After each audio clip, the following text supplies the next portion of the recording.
반갑습니다. 오늘도 함께 은혜를 나누는 은혜를 쓰다입니다. 여전히 우리에게 주실 하나님의 은혜를 기대하며 오늘 말씀을 함께 읽어보겠습니다. 고린도전서 10장 31절입니다.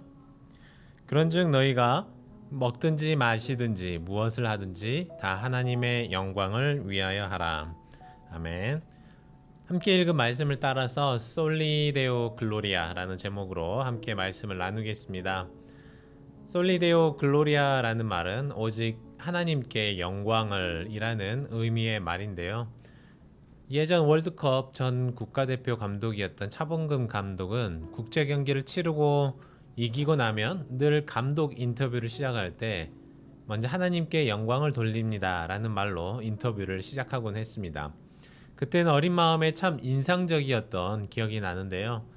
물론 차후에 대표팀의 성적이 좋지 않아서 곧 사임을 하게 되셨지만 그분의 아름다운 신앙 고백이 지금도 늘 선명하게 떠오릅니다.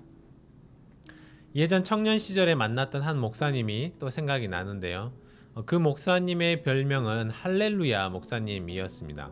사람을 만나서 인사를 나눌 때도 할렐루야 하셨고 음식을 먹을 때도 할렐루야 하고 음식을 드셨습니다.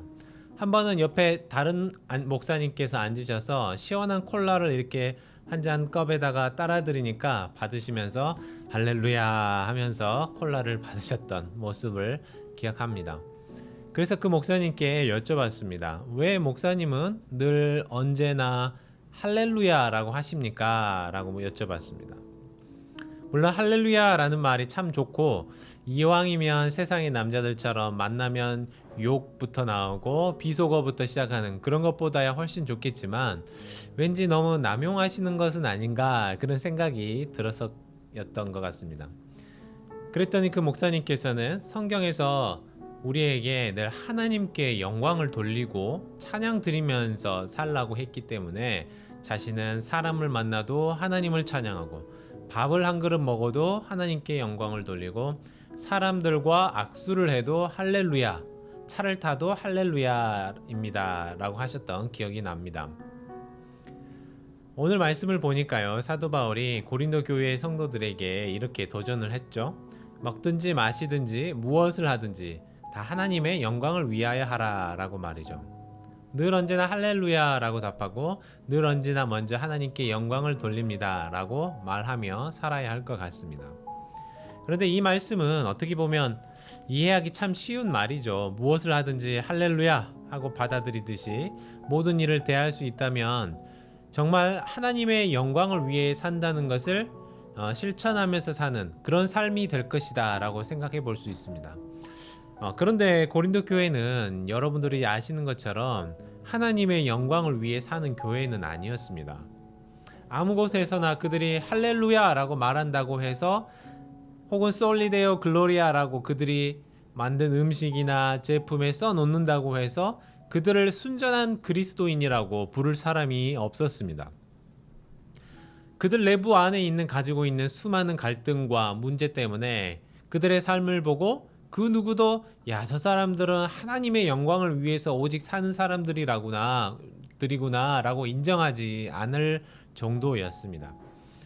그런데 이렇게 잘못된 생활이 교회 내부에서 또 다른 문제들을 야기시켰던 것 같은데요. 그것은 서로가 서로를 판단하고 정죄하는 일이었습니다. 율법주의처럼 말씀을 지키려는 사람들은 우상의 재물을 먹는 사람들을 비난했어요. 반대로 저 우상이 우리에게 아무런 영향을 미치지 못한다고 말하는 사람들은 철저하게 지키려 하는 그 사람들을 보고 꽉 막힌 사람이다 라고 손가락질했습니다. 그래서 바울이 내세운 원리가 무엇이었습니까? 바로 덕을 내세우는 것이죠. 이것을 건덕이라고 말하는데요. 구원에 있어서 혹은 신학에 있어서 치명적인 영향을 미치지 않는 어떤 삶 속에서 일어나는 문제에 있어서 서로에게 덕을 세워주는 쪽으로 결정하는 것이 좋다는 말입니다. 양극단에 서서 서로를 비난하고 정죄하는 것 역시 하나님의 이름을 영화롭게 하는 일이 결코 아니라고 말하죠. 사실 바울은 앞서서 8장에서부터 그리스도인들이 누리는 이 삶 속에서의 자유, 이것에 대해서 다루었는데 오늘 여기 말씀을 통해 결론을 내리는 것입니다. 양극단에 서서 서로에게 상처가 되는 행동을 하는 것이 아니라 서로에게 덕이 되는 말과 행동을 하는 것입니다. 그리고 무슨 일을 하든지 하나님의 영광을 위해서 하는 것이죠. 모든 일을 할 때에 비록 모든 일이 유익을 주는 일일 수 있지만 그 유익이 나에게 유익이 되는 게 아니라 남을 이롭게 하는 일을 하라고 말씀합니다. 23절에 나오는 말씀처럼 나에게 모든 것이 허용이 되고 또 세상적인 어떤 일도 나에게 영향을 미치지 않게 할 수 있지만 그렇다고 해서 모든 것이 덕을 세우는 일은 아니라고 말합니다. 그래서 그리스도인의 삶이 참 어려운 것 같죠. 나의 유익, 나의 양심이 아니라 다른 사람의 유익과 다른 사람의 마음에 선한 일을 택하는 것입니다. 나의 유익을 구하지 않고 공동체의 유익을 위해 또 덕을 세우기 위해 노력하는 것이야말로 하나님의 의의를 드러내는 일이고 하나님의 영광을 나타내는 일이라고 말하죠. 이것은 단순히 8장에서부터 계속된 우상의 제물을 음식으로 먹는 것에만 적용되는 게 아닙니다. 그리스도인의 삶의 모든 영역에 미치는 말씀인 것이죠. 그래서 우리가 자유롭게 살 수 있다는 것은 그냥 내 마음대로 다 할 수 있다라는 의미가 아니라 주님의 말씀대로 행동하는 삶이라는 것이죠. 유명한 교부 어거스틴이 이런 말을 했습니다. 하나님을 사랑하라. 그리고 하고 싶은 일을 하라. 이게 무슨 말일까요? 저는 어거스틴의 이 말이야말로 바울이 말하는 그리스도인의 자유, 그 다음에 하나님의 영광이라는 이 서로 공존할 수 없을 것처럼 보이는 이 두 개의 개념을 하나로 가장 아름답게 엮어주는 말이 아닐까 생각을 해보았습니다. 우리는 하나님을 사랑하는 사람들입니다. 즉 하나님의 이름을 영화롭게 하고 싶어하는 사람들이기 때문에 우리는 어떤 일을 하더라도 그 일이 하나님의 이름에 먹칠을 하는 일이 되지 않도록 노력한다는 것이죠. 내가 하는 어떤 일이 하나님께 영광이 되도록 하는 것이 바로 하나님을 사랑하는 삶의 모습입니다. 실생활에도 한번 접목해 볼까요? 한 남성이 자신의 아내를 사랑한다고 말해요.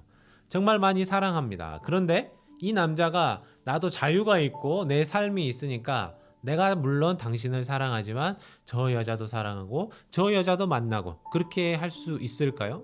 이것은 내 자유이니까 나를 억압하지 말라라고 말할 수 있을까요?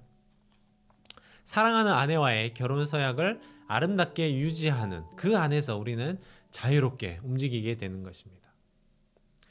우리가 하나님을 사랑한다는 것은 우리가 어떤 일을 선택할 때에 아주 중요한 한 가지 기준을 갖는 것입니다. 우리가 어떤 음식을 먹을 때에 기준을 갖는 것이죠. 어떤 인생의 중요한 결정 앞에서 아주 중요한 기준을 하나 갖고 있는 것입니다. 그것이 바로 오직 하나님께 영광이 돌려지는 것이다. 과연 그것이 맞는지 생각해 보는 일이죠. 만일 우리가 그저 시상대에 올라섰을 때에 인터뷰할 때 하나님께 영광을 돌립니다 라고 말하기만 하면 뭐 할까요? 운동장에서는 반칙도 많이 하고 부정한 방법을 쓰면서, 그렇죠?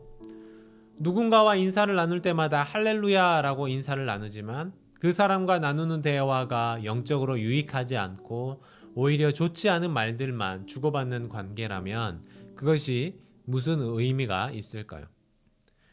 오늘 우리가 그래서 이 말씀을 우리 각자에게 적용해 보면 좋을 것 같습니다. 내가 사랑하는 가족을 위해 무언가를 희생하고 포기할 수 있는 것처럼 내가 사랑하는 하나님을 위해 포기할 수 있는 것이 무엇인지 또 무엇을 포기하면서까지 하나님의 나라를 위해 수고할 수 있는지 수고했는지 생각해 보며 정리하고 또 나누는 시간을 가져보면 좋겠습니다. 함께 기도하겠습니다. 우리에게 자유를 주신 하나님 감사를 드립니다. 우리에게 주신 자유를 통해 나의 선한 자유의 의지를 갖고 하나님 나라를 섬기고 내 이웃을 섬기고 교회를 섬기라고 하셨지만 하나님 저는 나에게 이로운 것, 나에게 유익한 것만을 쫓아왔음을 고백합니다. 하나님 내가 하나님을 사랑합니다. 그리고 모든 것을 할 수 있습니다. 라고 고백했던 어거스틴의 말처럼 내 삶 속에서 하나님을 사랑하는 그 마음으로 모든 일을 결정하고 또 행할 수 있도록 인도하여 주시옵소서. 이 모든 말씀 우리 주 예수 그리스도의 이름으로 간절히 기도하옵나이다. 아멘. 네, 계속해서 개인적인 기도의 제목 갖고 또 기도하시기 바랍니다.